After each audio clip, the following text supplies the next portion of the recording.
LK រឿងនិទានសូមនិទានពីព្រេងតាក់ទងទៅនឹងទំនៀមទម្លាប់បណ្ដែកប្រទីបអកអំបុកសំពាក់ព្រះខែសូមប្រិយមិត្តរីករាយសម្ដាប់ឌូកតទៅ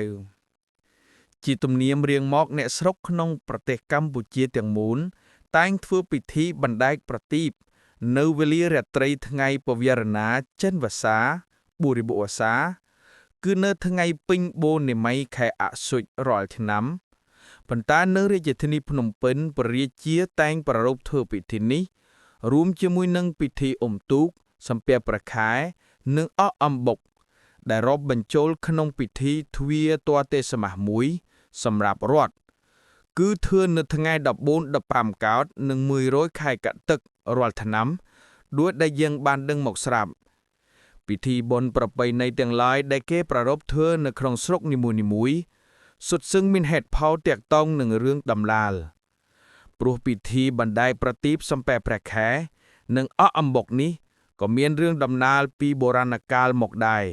ដូចតទៅក្នុងកាលពីព្រេងនាយនាខាងដើមនៃផត្តកបៈយើងនេះមានសត្វកក្អែកសញ្ញីឈ្មោលបានកាច់សម្បុកពងនៅនឹងឈើមួយដើមដែលដុះនៅឆ្នេរសមុទ្រ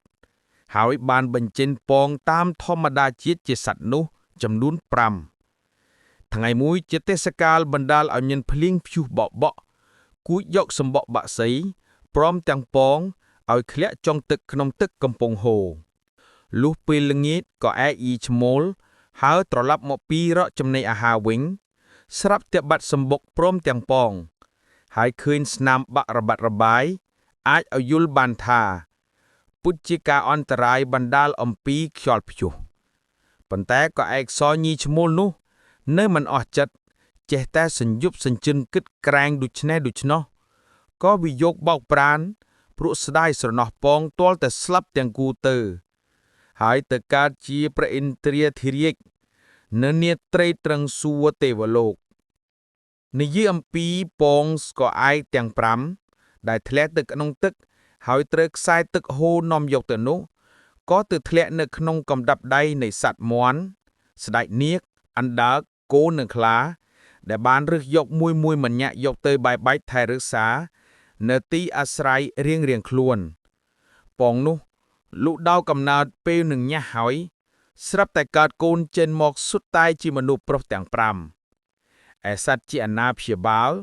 ឃើញសេចក្តីអស្ចារ្យពេកក៏ខំថែរក្សាចិញ្ចឹមដោយយកចិត្តទុកដាក់ជាទីបំផុតលុះតារាទាំង5នោះមានវ័យវឌ្ឍនាការធំឡើងក៏មានចិត្តគិតខឿនរៀងខ្លួនថាខ្លួនអញជាមនុស្សសោះចុះហេតុអ្វីបានជាមាតាបិតាសុទ្ធតែជាជាតិតិរច្ឆានដូច្នេះគិតសពគ្រប់ហើយទើបរកមធ្យោបាយរៀងខ្លួនឡាបិតាម្ដាចិញ្ចឹមទីទេរបស់ខ្លួនដើម្បីដើរស្វែងរករៀនសិល្បៈវិជ្ជាសន្សំកុសលកសាងពុទ្ធភូមិរៀងខ្លួនសត្វជាអាណាព្យាបាលទាំង5មានបណ្ដាំតែមួយដូចគ្នាថាបើកូនចេញទៅធ្វើការកសាងពុទ្ធភូមិបានសម្រេចនៅថ្ងៃណាវេលាណាយើងសូមផ្ញើឈ្មោះរបស់យើងឲ្យនៅជាប់នឹងឈ្មោះអ្នកផងព្រោះហេតុនោះឯងបានជាក្នុងផត្តកបៈយើងនេះមានព្រះពុទ្ធ5ព្រះអង្គទ្រង់ព្រះនាមថាកគុសន្ធោមាន់កោនីកៈបូណូនាគកសពោអណ្ដើកគោកុមោគោនិងសិរីអរិយមេត្រយោខ្លាដែលបានត្រាស់តាមលំដាប់បងប្អូននិងបារមីហើយយកឈ្មោះសត្វទាំង5ដែលជាអ្នកចិញ្ចឹមមកប្រកបជាប់នឹងព្រះនាមព្រះអង្គតាមបណ្ដាំក្នុងរឿងដំណាលដោយពោលហើយនេះមានពៈទាំង5កាលចេញចាក់ឋានមេដាបិតាចិញ្ចឹមរៀងខ្លួនមកក៏បានមកជួបគ្នាទាំង5ញាក់នៅកន្លែងមួយលុះសាកសួរគ្នាទៅឃើញថាមានគំនិតព្រមទាំងហេតុភេទដូចគ្នា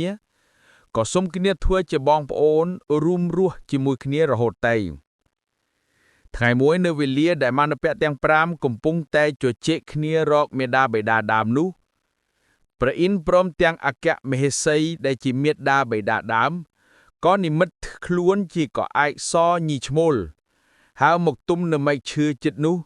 ហើយសះសាប់បាបមានពៈទាំង5ឲ្យបានជឿប្រកាសថា ខ្លួននេះឯងហើយជាមេត្តាបិតាដើមមានពៈទាំង5ក៏លុតជង្គង់ថ្វាយបង្គំចំពោះបុព្វបុរសទាំងពីរថ្លែងសេចក្តីស្ដាយចំពោះការមិនបានទៅនៅបម្រើឪពុកម្ដាយនោះព្រោះក៏ឯកសរទាំងគូមិនអនុញ្ញាតឲ្យទៅនៅជាមួយទេគ្រាន់តែផ្ដាំថាបើកូនរាល់គ្នារលឹកអាល័យយើងណាស់ហើយចង់បូជាអ្វីដល់យើងទាំងពីរនាក់នោះចូលកូនគូសខ្លែងជើងក៏អាចនៅគ្រប់វត្ថុដែលជាសំណែនហើយឧទ្ទិសឲ្យយើងទៅអំពើនេះមុខជានឹងបានផ្សាយផលដល់យើងមិនខានឡើយថាតែប៉ុណ្ណេះក៏អន្តរាធានបាត់ទៅមានពៈទាំង5បានចាំបណ្ដាំហើយក៏នាំគ្នាទៅរៀនសិល្បៈវិជ្ជាបួសជាតាបោះចម្រើនប្រត់ក្នុងព្រៃហើយក្រោយមកក៏នាំគ្នាធ្វើបុណ្យសណ្ដោទានរំលឹកគុណតាមបណ្ដាំនោះជាដរាបព្រមទាំងគូសខ្វែងជើងក៏ឯកនៅគ្រប់វត្ថុដែលជាសំណែនសែនរួចបណ្ដែតតាមខ្សែទឹកហូរទៅដើម្បីបូជាក៏ឯកសញីឈ្មោលរហូតជាប់ជាទំនៀមទម្លាប់ដល់សពថ្ងៃនេះ